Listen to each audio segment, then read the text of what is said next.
And for the first 500 people who order in the next hour, we will send you absolutely free 400 Christmas songs. I cannot tell you, due to certain copyright and contractual agreements they have, I cannot tell you who it is singing them.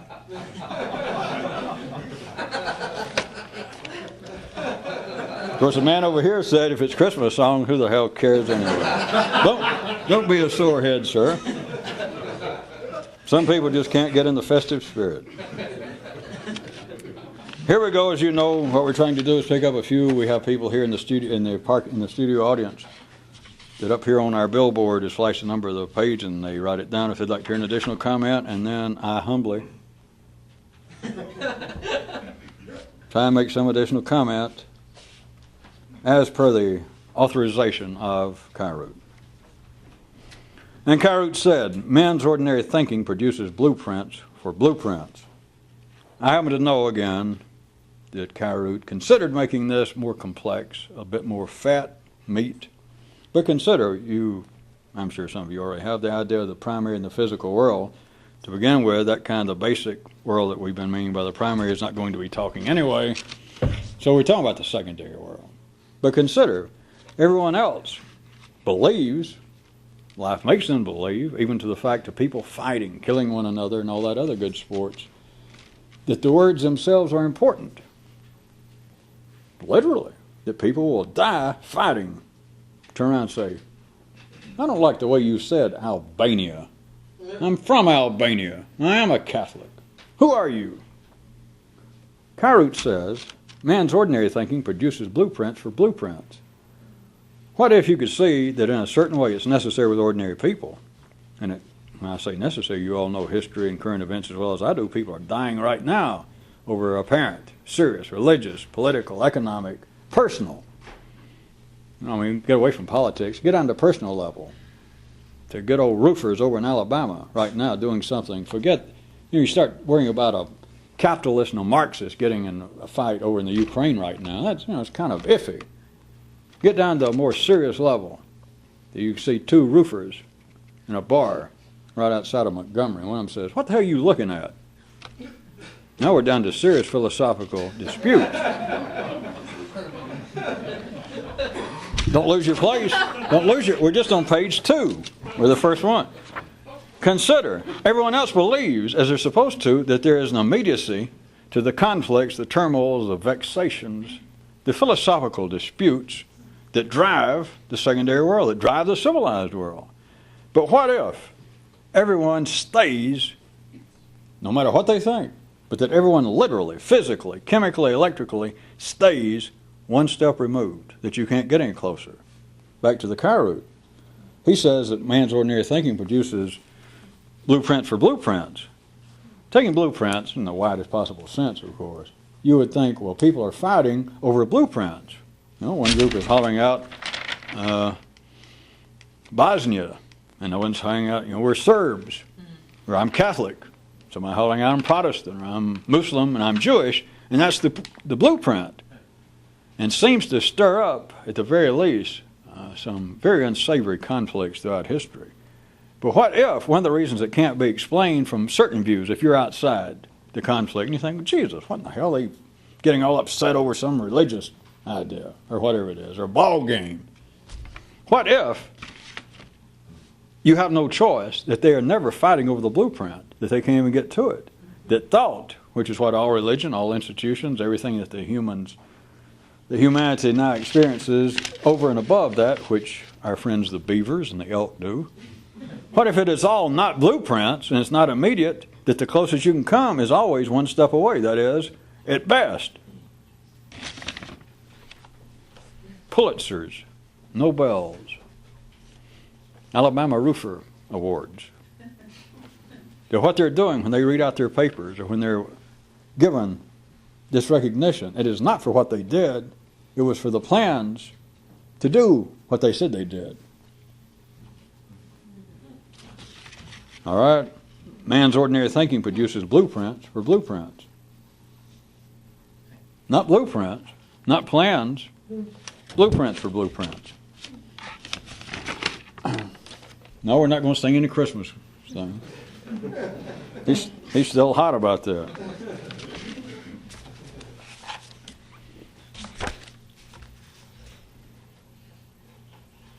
Do-do-do. Well, I'll read it, but you people should have this by now. It's kind of tied in again. There was one here. Kyroots seems to every year or so like to bring up the conspiracy idea that men like. And there were several, if you didn't put them together tonight. Last time, somebody pointed out what the real one was, is life. I know I've done that, and nobody ever likes it. Is it that you don't like it, you don't understand it, or you do hear it and you think, shit, that ruins the whole thing. Of course, you don't do the latter. I can say it and you go, yeah. And Kyroots said, while it's caught up in a temporary passing wave of truth in advertising, the main media outlet over in this one reality began referring to its news as the chump and sucker news. May I say in all good-natured humor, if you want to call it that, that is what makes news, and all news, remember, is secondary news. It's news of the secondary world. The closest thing you got to news of the primary world is earthquakes, hurricanes, volcanoes, which, I grant you, it makes the news, but notice, they do not keep going back to it. There is no controversy. You don't turn on the McLaughlin group and they start arguing over a right-wing or a left-wing view of, well, what do you think of that hurricane? That kind of news is worth that. That's all. So you can't say there are reports on the primary world, but you could have been almost just a little above the level of a beaver, if we want to look at caveman times as being the cartoon erstwhile past. What would be erstwhile past? You ask another one, and we're going to sing "Oh Holy Night."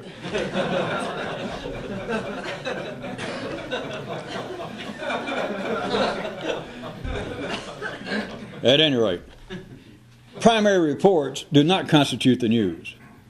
Literally, you should be able to hear that. It's just they'll say, well, it might make a few seconds, and if they got good film of showing some volcanoes going over again, but there's really nothing to say. They can show it and go, ooh, and they show people running for their life, but there is really no civilized, no secondary, no intellectual comment. What can you say? It shows San Francisco rent in half. And everybody knows how high rents are. And what can you say? They can say, there was an earthquake today, a number 7 on Charlie Richter's scale. But that's about all you can say. News is always the secondary. Consider the others' reports. So the truth in advertising, you understand. Now, we'll take this, won't we, as a certain kind of low-level sardonic humor. But this one reality just went ahead and pointed out to the people. Forget the reports. Forget that. That's just, they're here and gone. The news, which is actually, no, it's not meant pejorative, but nowadays, to give you some idea why I'm pointing, it would be like People magazine. That's news nowadays. Now, it can pass as being current events, or it can pass as being what will be history, but politics, no matter how important it seems to the ordinary, presidential campaign, just People magazine. It's not news, it's the secondary world. This reality just went ahead and told the people, because of truth in advertising, it got carried away, probably had a few drinks or something, that it called news what it is. That is, if you're going to take it as being serious news, you're a chump. Now, I'll get over it, and plus nobody heard it, and if they did hear it, they'd realize, wait a minute, that's not our real reality that said that, which is always good. They can say, that's a conspiracy. They ran in a ringer. That's not my reality, wouldn't tell me that. Because if it did, then the people who listen to the news take notes and think, Jesus, you mean Parole didn't win?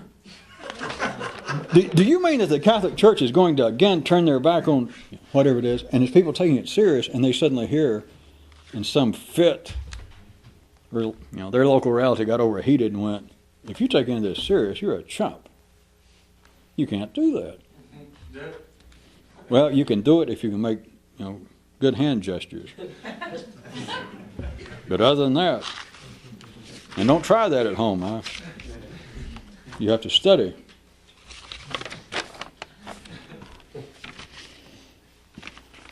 And Kyroots said, there's no such thing as garbage. That's more than 5 words, I'll grant you, but it was almost much weightier than that. Consider, if I may throw in, since somebody asked for it, could I suggest that you consider all the ideas of a closed system, which is what this appears to be. The allegories so oftentimes used by Kyroots regarding the closet, and that which is in the loop, that's born in the loop, stays in the loop. Now consider, there is no such thing as garbage.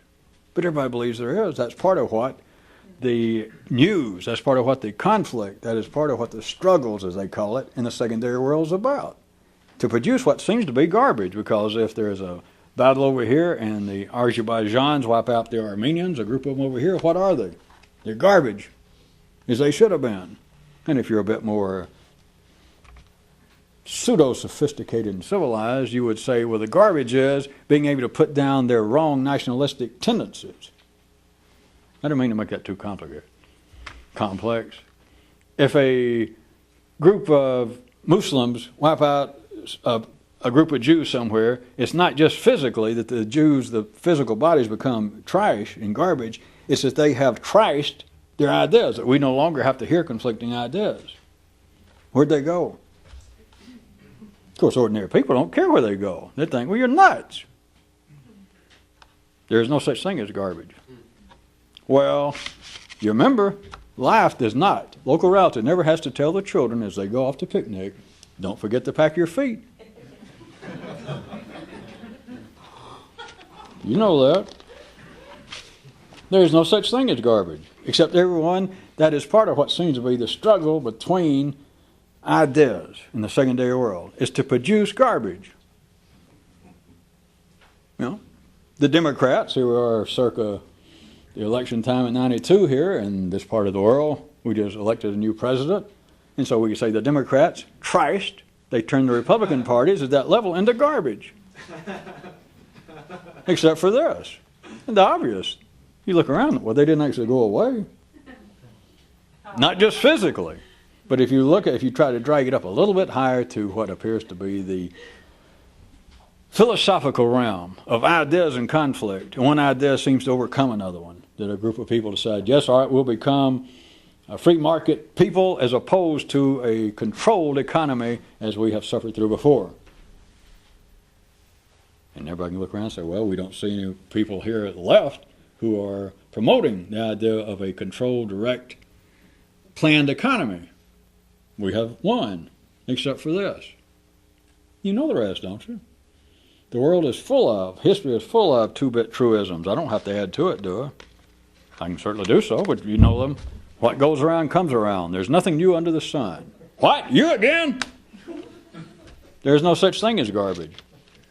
There's the illusion of ordinary minds thinking, well, at least we trash them.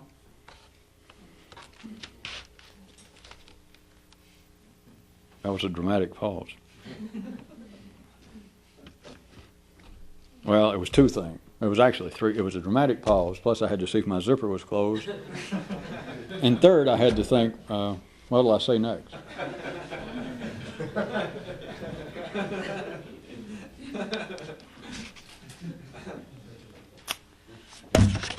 I shan't read that one. And whoever requested it, you can think, is that the one I asked for?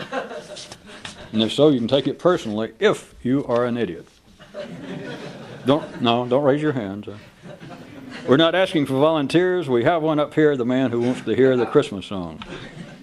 I'm sorry, the man who doesn't want to hear the Christmas song.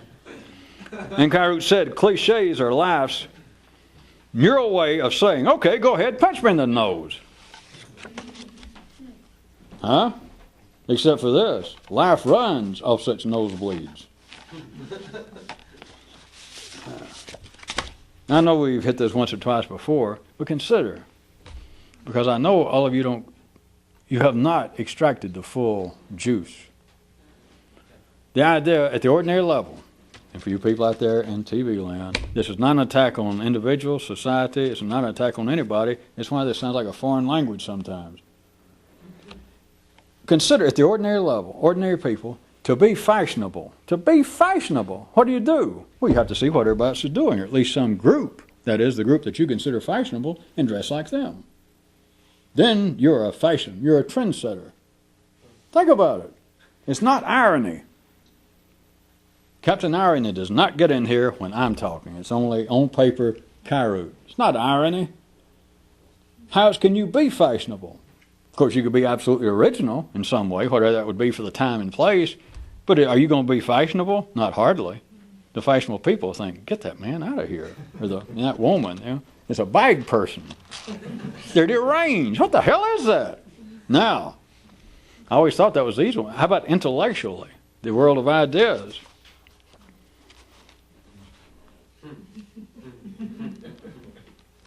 Ooh.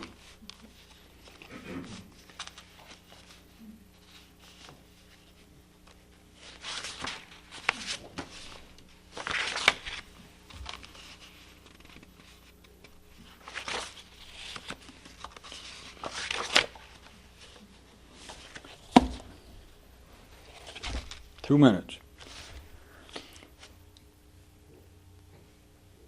The one about cliches. All of you can turn on your TV, you can stand at the corner, you can listen to your own brain. I don't hear about it if this happened. And to be fashionable intellectually, and I mean fashionable now in the most positive, admirable, everyday sense. Commentators on the news, people with degrees and suits on that show up on the PBS news commentary and analyzation type shows. Not only will they speak in what the latest cliche is, they'll get to make a point, but consider this now. And one last time for you people out there, there's no attack whatsoever. But there it is, the person, and get right up to the point and say, well, somebody asked him a question. What do you think about Clinton's plan for the economics? And so, well, it appears to be that sort of thing, when they start trying to deal with the trade deficit, or if they're going to impose greater trade barriers, then this may, in some way, relieve part of the deficit. But if we're going to play in the game that we are now, which is an international fiscal ballpark and ball game, then if he does this, and I'm doing somebody serious, he'll say, to do that, even if he succeeds, I fear, and he'll look off, it'll be too little, too late. Now, today, I don't know a better example of a cliche. Now, you could, if you were just some routine smartass out there sitting at home watching TV and belching, and you could say, yeah, that's true, people do that, but you miss it. Well, I'm talking about the heart. We're talking about serious people on TV, people who have something to add to the secondary world. They know it's a cliche. The person will look off and go, well, they may be able, he may do that. He may try to carry this through, but it will be, and he looks off, and you got to understand this. He looks off almost like for a moment of inspiration, like he's going to come up with a brand new phrase. Like somebody walks out on the runway, this year's latest fashion, with a brand new fashion, and it's not. It's some form of a cliche. It's last year's cliche turned a little bit with a bow. They moved it from here over here.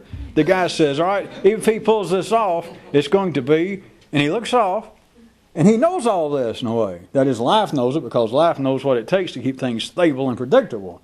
That the guy looks as though he's searching, that he has such insight into the area that he's commenting on, that for momentarily, if you can see what he's doing, he's thinking about, I need to wrap this up with a grand finale, because I've really got my hands on what he asked me.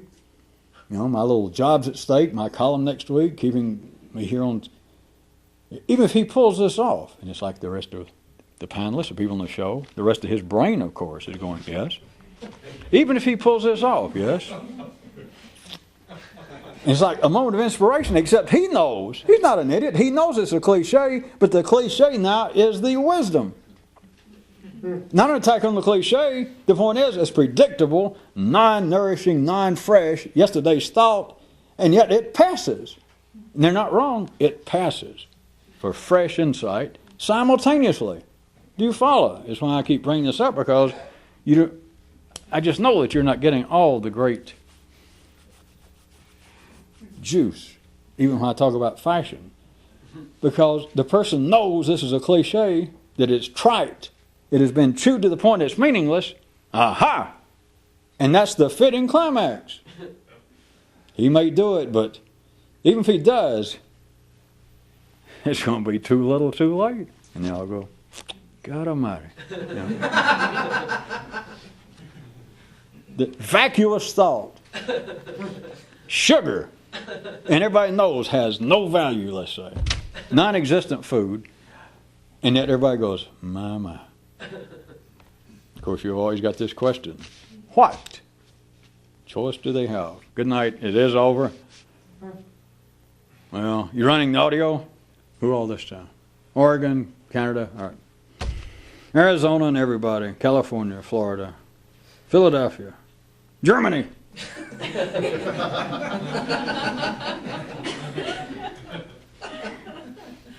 How come I always leave? Who do I leave out?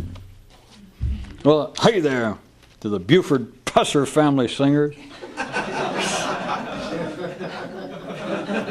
Remember, don't blame me. That was Stu. That's his. And Kyroots said, well, right where we were. One last time. It is just, if we're going to start a church off this, start brainwashing people. There it is the fact that being in line fashionably, speaking fashionably, with clothes, is the only way to be a trendsetter. And if you've only got two ears, if you're tied into the Mary and the Lamb Gooffield syndrome, which you're just back at ordinary thought, all you're left with, if you're ordinary, the best you can come up with is, my, that's deep irony. No, it's deep shit. Well, in other words, it's nothing. But you, all of you are literate enough, you know that irony, Jesus, passes for all kinds of literary, poetic insight is to be able to point out irony, which takes a 2-year-old kid. They just don't call it irony.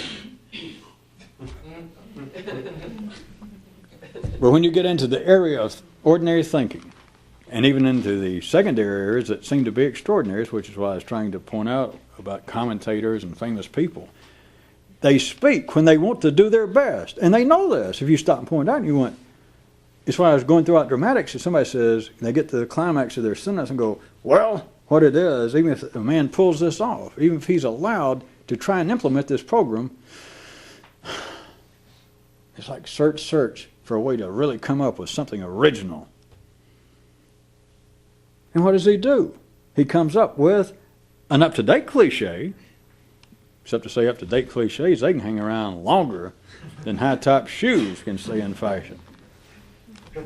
And yet everyone accepts it, but if you jumped into the midst of this, the person that said it, to the people reacting to it, and said, did you see that guy right then? Let's run that tape back. Did you see him? He said, well, even if they allow him to implement his program, it's going to be, I fear. Did you see him do that? He looked off like he was really about to wrap it up with some brilliant bon mot right at the end. Yeah. Now, what the hell did he do? He came up with a cliche. I've heard 12-year-old kids say that by now. Yeah, you're right.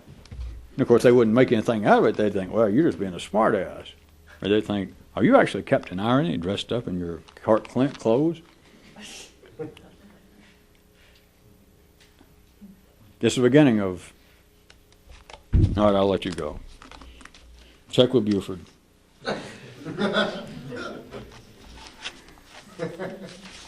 I'll wait a few more months and go back to it. Dear Advice Doctor, goes the letter. Is the primary world especially stupid, or am I getting it wrong?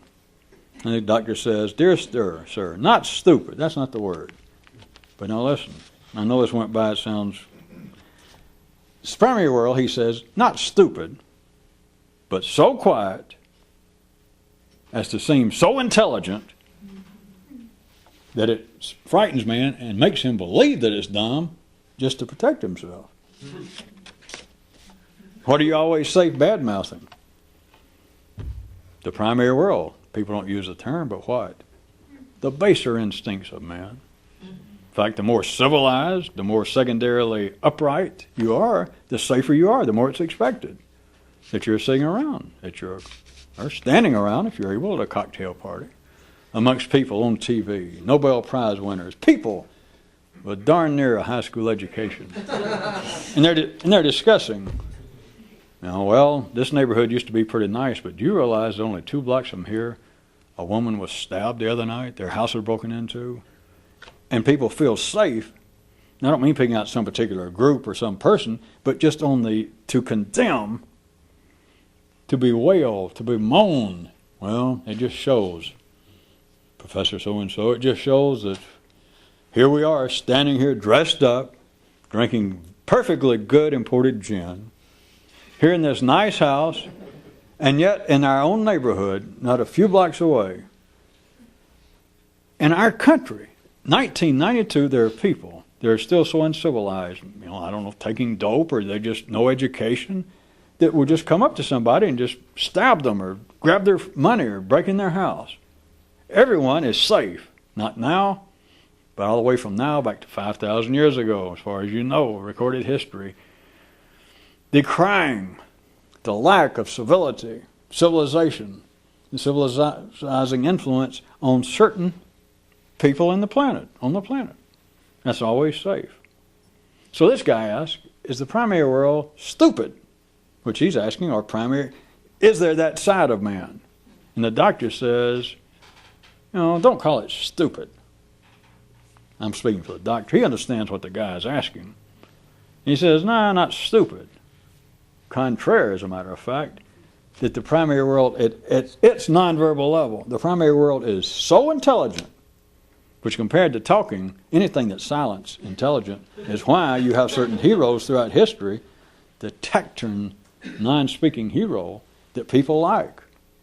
That even the intelligentsia, like Clint Eastwood and John Wayne, that, hey, the guy that comes into town, and everybody else are yakking and talking about what are we going to do about the problems we're having and this and that, and this guy, goes through an hour of the movie and he doesn't say 2 or 3 words, and finally he has enough and says, well, fuck this shit, and he kills them all. He straightens it out, he got nothing to say. And even the intelligentsia in the movie, and those who go to see the movie, or go back and read your Greek literature. Oh, don't. Well, you can, but don't write and blame me that I made you do it. The stories are still there. They weren't called Eastwood, and they weren't called the man. Well, there was one, by the way, called the man with no name. He had a fistful of togas or something. At any rate,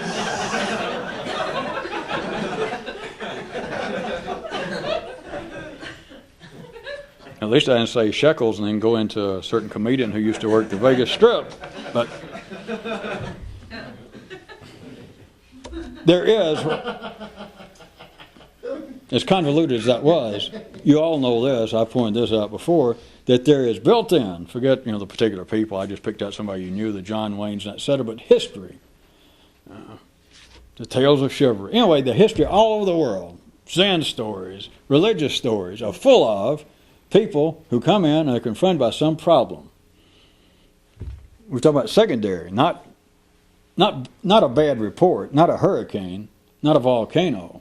Because when that happened, even people like Abraham and Buddha, when they were, they said, here's a volcano, people like Buddha said, well, I'm getting the hell out of here. Now, when they're dealing with problems, we're talking about secondary problems. And throughout history, I don't know why somebody reminded me, I still like the one that Kyroots, I forget how it started, but it was the end, that even Buddha, it was an addendum from years ago, an addendum, they said, even Buddha went, Karamba, the first time he ever saw an unassisted triple play in a 747.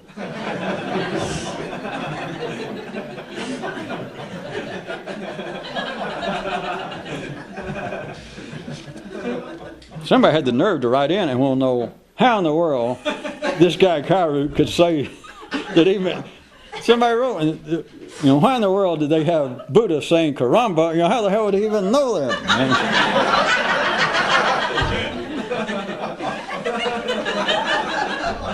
Of course, now I think about it, I didn't have a smart answer for them, but I should have written back and think, well, hey, you think somebody of Buddha's intelligence and what he knew, that he just hung around the house all his life? You think he didn't get out? At any rate, back to what I was pointing out, there is built in, it is not cultural, it is not social, it is not psychological, but there is built in, you should know by now, it's in the nervous system. It has to do with talk as a form of energy, but there is built in to where people will immediately find great favor, and it will keep being repeated, what would appear to be archetypical examples through myths and religion of the silent hero. I'm sure somebody's written a paper somewhere and got a degree, got their doctoral off of trying to analyze that, but I'm telling you what it is, Kyroots just did. There is a kind of very imposing, non-translatable into words, intelligence sensed by people with somebody who is still alive and will take some kind of action and yet hardly has anything to say about it. Now back to the guy asked. Now I know it's running on about 4 different levels right now, so I'll try not to make it worse. But the guy says, is there something stupid about the primary world? And back to right quick, you do understand that to ordinary people, intelligent, sophisticated people, they might not use the term, but as soon as I explain what we meant, they go, yeah, that's true. That is, there is an ignorance, there's a lack of civility, there's a lack of predictability in primary people, once they knew what I meant. That, I do not want to live next door to a whole bunch of drunken bricklayers who live in house trailers. No offense to them, they might say, but they're correct. If you got your choice to either live there or live on Central Park West, a nice condo, pick the latter. And so you can say, well, it is stupidity. Those who would live still by the law of the jungle, even though they're living here in a fairly decent suburb, if it's not oxymoronical, of Detroit, that there are people here who are still driven by less than admirable, modern, sophisticated ideals. They're driven by the law of the jungle. And in a form, I'm talking to somebody else, they'd say, all right, if you want to put it that way, in a sense that is stupid, because that is not civilized. And from their view, it is correct. It is stupid. It's self-defeating. You can't hold civilization together. You can't hold a group together if they're going to keep on picking on one another. Even animals don't do that. Except this guy says, wait a minute. What you're calling the primary world, he says to the doctor, isn't that kind of stupid? It's what you understand what he was trying to say. And the doctor says, stupid's not the word. Withal, or perhaps better, contraire again, he says it's not stupid. It is, in fact, now not on the level, of course, the guy asked, because the guy wrote a letter. The guy put it in words, and so we're obviously not talking to the same level already. The doctor says, not stupid. He said, contrary, the primary world is actually so intelligent and so impressive, so threatening to man, that he then has to pretend that it is dumb just to kind of psychologically protect himself. That's enough. You don't hear more about it. Some of you don't. As Karen Horney might say, some of you would get the serious psychological willies. It's just like somebody named Horney to refer to it as the willies, isn't it? A guy told his son, according to Kyroots, forget genetics and health. Those who can pretend the best live the longest. I guess we need Sue or somebody here from the British Isles, or maybe Bill knows what Willie means. It just happened to fit. Certain neighborhoods,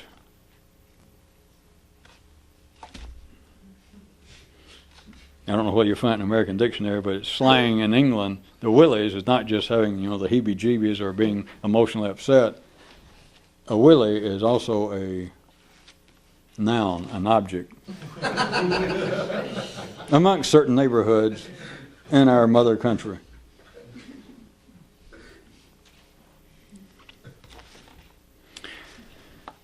All right, I'll read it.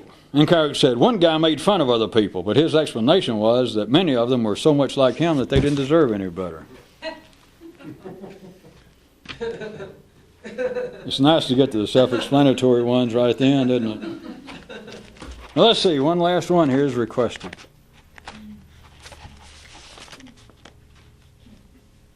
Boy, what a dumbass request. Out of 95 pages, somebody had to request that one.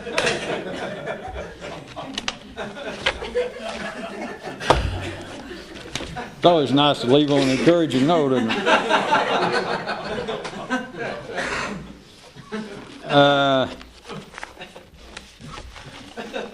If I can remember and find it, there was one or two that I wanted to make some mention of that didn't seem to fly just right through the airways.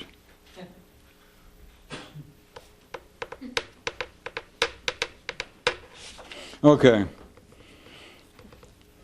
I'm not sure I'm going to try to put the two together, but that is the body of the Kyroot and then the addendum, but the addendum is what didn't fly. And Kyroots said, no one likes where they came from, which is why a revolutionist never goes anywhere, ... imaginarily. No one likes where they came from. Let me jump down to the addendum. And one guy says that he thinks religion and psychology were invented to use as homelands for man so that no one likes where they came from. Here we go. One man says he now sees religion and psychology as invented homelands for man that are so much worse than his real ones that they help him feel better. No wonder it didn't fly good. I can't hardly read it myself. All right, no one likes where they came from. Should we assume, since we're running out of time, that might be, I don't know, perhaps allegorical just the teensiest bit? Well, you could, except for this. Don't worry about finding some exception because you could get somebody down. They go, well, my life wasn't that bad. Back to the opening line. No one likes where they came from. Do they? No. No matter how you cut it. And the more civilized, the more intelligent, the more up-to-date they are, the less they like where they came from. And it doesn't mean that they have to say, well, put me on the Oprah show and I'll badmouth my mother. It doesn't have to be that bad, but they do not like where they came from. You can count on that. Trust me. All right, don't trust me, I'll tell you. If they liked, in the full sense, unconditional, if they liked where they came from, where would they be right now? They would still be in bed. They'd still be in the crib. You would not get out and try to do anything. Let's say it's known as, what do they call it in life? Starts with an A. It's not S. Ambition. And why would you have ambition? Because you do not like where you came from. You understand? You do not. It does not have to be vehement. It does not have to be passionately directed toward your parents. But if you're alive and civilized, and the more so you are, the more this is true. You do not like where you came from. Or if you want to look at it another way, would not an intelligent man and woman always be attempting to improve themselves? And the only reason you do that, no matter how you cut it, is wherever you came from. And don't just worry about, well, I came from Cleveland. That's where I was born. All right, maybe you didn't like that and take it allegorically. But it's also that you don't like where you came from yesterday. Or else you wouldn't get up today and go out and look for a new job. You wouldn't send in your resume. You do not like where you came from, or you would not try to do better. All right? Now back to the hard part, the one at the bottom. I was trying to rewrite it even while I was reading it, and I made it worse. But here it is. Remember, no one likes where they came from. And this guy says that his idea now, that he thinks about that, he says that he sees religion and psychology as being invented homelands that man's made up that are so much worse than where he came from that it makes him feel better. Huh? All right, what is worse? Since it's just us talking on audio, we can mix up metaphors and allegories. What is worse, can I ask you, than having your origins in Cleveland? I'll tell you what, having your origins in your subconscious, that's what. Having your origins, God forbid, so to speak, in the Garden of Eden. I mean, if that was your origins, just think. Your forefathers and foremothers pissed off God. That's worse. That's worse than being a no-name and coming from Cleveland. I mean, that's bad enough to try to get through life, and people say, you slip up and somebody says, where are you actually from? What's the basis of who you are as a human? You go, well, I'm from Cleveland. And they nod like, well, that explains it. What's worse than that? I'll tell you what's worse. They say, where are you from? And what they're asking is, how do you explain yourself? How did you come to be, like this? That is, everybody wants to know, who are you? How do you explain coming to this sorry point in life? That is, of you being you. Cleveland would be one explanation, but here's the better one, or at least according to this guy, he saw it as religion and psychology. What's worse than that? not just being from Cleveland, is say, how do you explain being in this disreputable position, this point in life? Is a man to say, well, I'm human. That is, I came from Adam and Eve. I mean, it's bad enough what growing up in Cleveland will do to you, but what's it going to do growing up in life when God is mad at you? Of course, I stress that, but most people nowadays, if they had their choice, they would go back to the psychological part. That where are you from? What do people believe nowadays? If you say, how do you explain your personality? You know, pardon me for saying so, sir, but you know, you're somewhat of an annoyance. I mean, most of us who know you personally and like you don't really like you. How do you explain that? And the guy go, well, I know what you're talking about, but instead of saying, you know, God made me do it as a curse, he cursed Adam and Eve, and now I'm having to pay it off, or I came from Cleveland. How about this? He can say, you know, I don't take that personally. I'm speaking to the guy now. He says, I know what you mean. I mean, sometimes I annoy me too. I know what you mean. But I'm going to tell you the truth. You think that I decided just to be some kind of shit ass and annoy everybody? And of course you'd think, if you're ordinary, you'd think, well, no. And he'd think, well, I don't like it, but you know where I'm from? You know what makes me where I came from? And nowadays, let's get past religion into more secular, up-to-date city areas.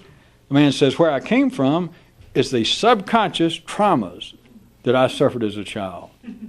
Not laying the blame on God, and not necessarily my mother and father, because most of it, I don't know where it came from. It's just like this vague kind of cesspool somewhere, this underground fount that brings all this up. And sometimes, you're right, sometimes I'll just be annoying for no reason, but it annoys me too. Now back to the Kyroot. No one likes where they come from. And a guy says, the guy at the bottom of this page, after he heard that and thought about it, think. He says, aha! He says, now, I see the whole idea of men have invented in some way the whole concept of religion and psychology just so they can imagine that there's actually a worse place they could come from than they did to make them feel better. Which, of course, if you're hearing me without the interference of Captain Irony, ordinary people, if they followed in this, would go, wait a minute. That's just the opposite. The whole point of psychology and religion is to make you feel better. It's for religion to say, well, there's hope, or here's why you are feeling bad. Or psychologist says, well, the psychiatrist says, well, you know, one thing you worry about annoying people, and you know, my first diagnosis is because you're annoying. No charge for that. But at any rate, the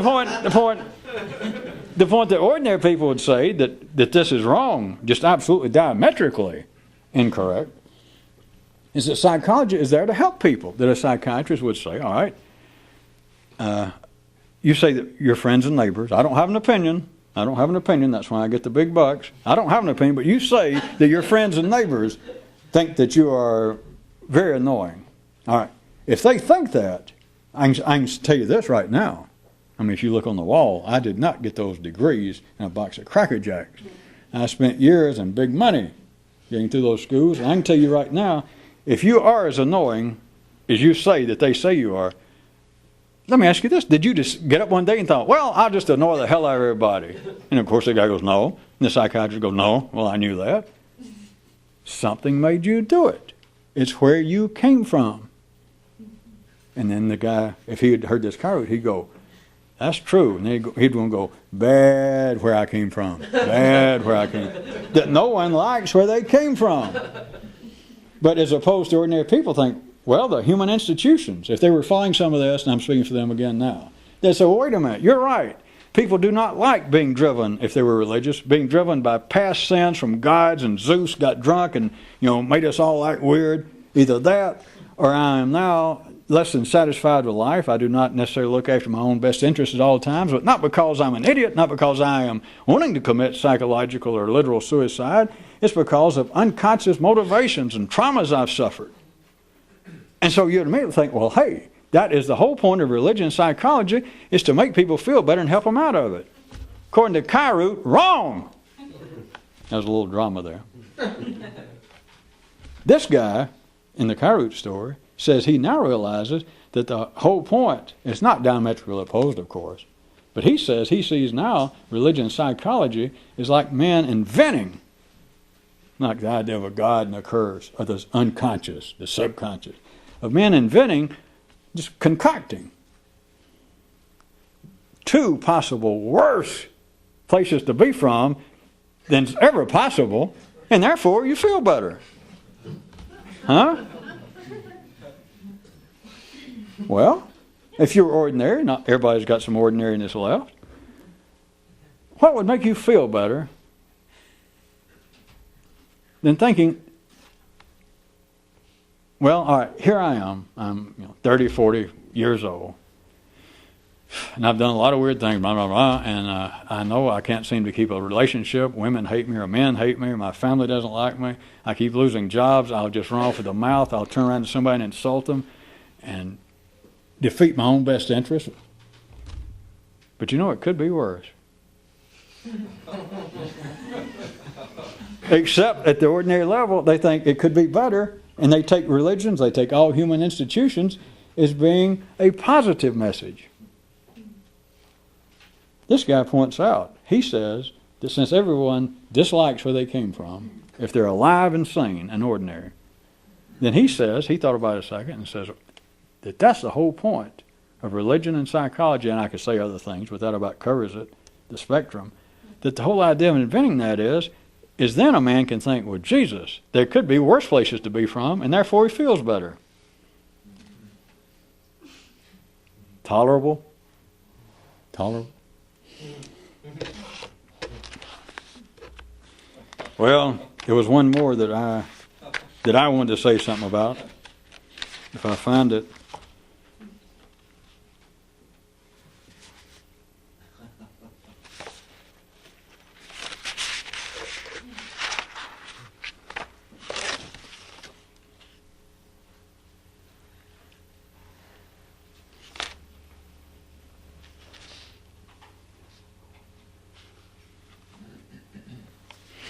Well, all right.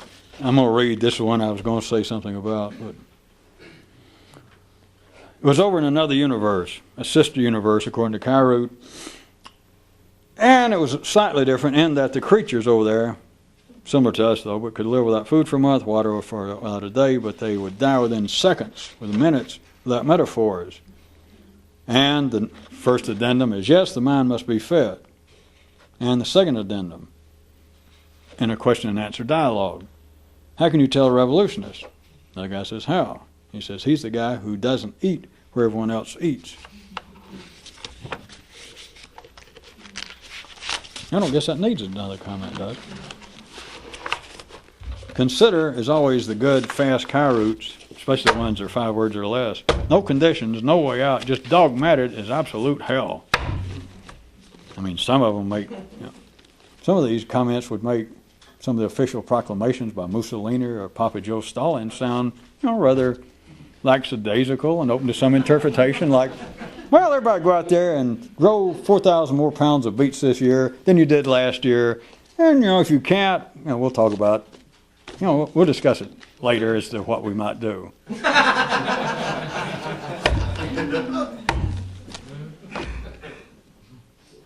Tell a revolutionist because he doesn't eat where everybody else eats.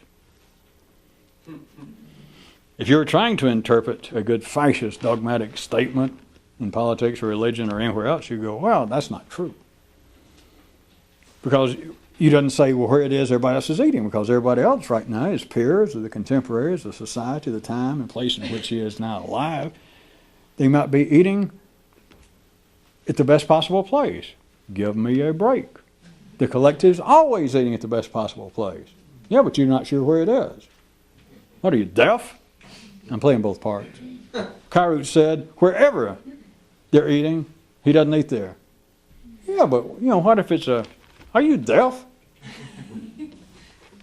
Plus you could consider the loneliness of the long-distance eater. That is, wherever the rest of them are eating, you gotta abandon it. You gotta avoid it. And of course, you can't actually avoid it because it's in your city. It's in your brain. But just because you walk by and it's got a sign flashing, good eats, good eats. They might be wrong. I don't know. It could be a certain amount of advertising puffery. Or they could be outright lying to you, or worse, they believe it. Because you look inside, there's the collective. And if you look in and give any kind of look like, is it really good eats? They'll all go, As if they had an FC. Not an RC, an FC. A fucking choice. Good night in TV land. Good night in all lands.